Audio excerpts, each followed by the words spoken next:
Following segment is sponsored by Smith Injury Law and 300hurt.com. An unexpected turn of events could leave anyone in need of good legal representation, whether that is a car crash, an accident at work, or a disability claim. It's reassuring to have a knowledgeable attorney in your network. And for us, that is Richard Smith of Smith Injury Law in the studio with us. Thanks for being here. Good morning, Margaret. First, today we're focusing on workers' compensation.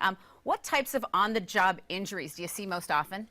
We see a lot of back injuries, of course, extremity injuries, carpal tunnel from repetitive trauma injuries. We see a lot of different things, but generally on a workers' compensation claim, it needs to be a serious claim before we get involved.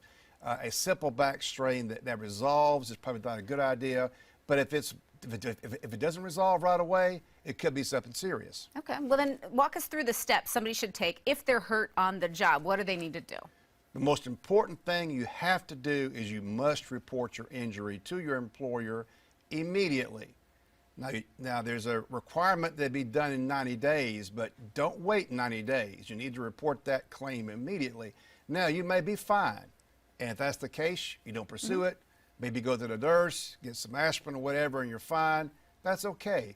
But if you don't report the injury and it becomes a bad injury, your case will be denied almost every single time. Right. So report that. And then sometimes people are just hesitant. You know, when it gets to a certain point, they're hesitant to file the workers' compensation claim because they're nervous about how their employer will react. But that's why we point out this isn't about suing anyone, right? Correct. We're not suing the employer. You're filing a workers' compensation claim, basically saying, I got injured on the job, I need medical care, and if it ends up being a more serious injury that requires surgery or something like that, then you definitely need an attorney.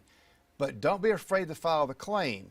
You're not going to get fired for filing the claim if you get hurt.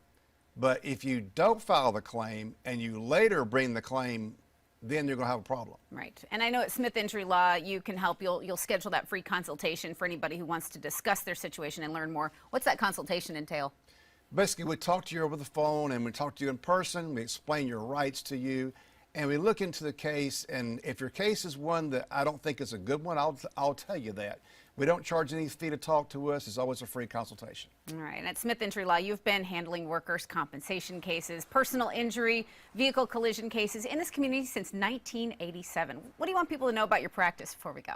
I guess that I'm old, but no, 87 is a long time ago, but I've had a lot of experience and I understand what's going on. So if you get hurt on the job or in a car accident, you need somebody who's a local, who understands your problems, who's going to treat you like I would be treated if I was the client. That's how we look at these cases. Yep. Well, people love to work with you. They can get in touch with you by calling 300hurt or visiting 300hurt.com. Richard Smith, Smith Injury Law, thanks so much for being here as always. Thank you, Margaret.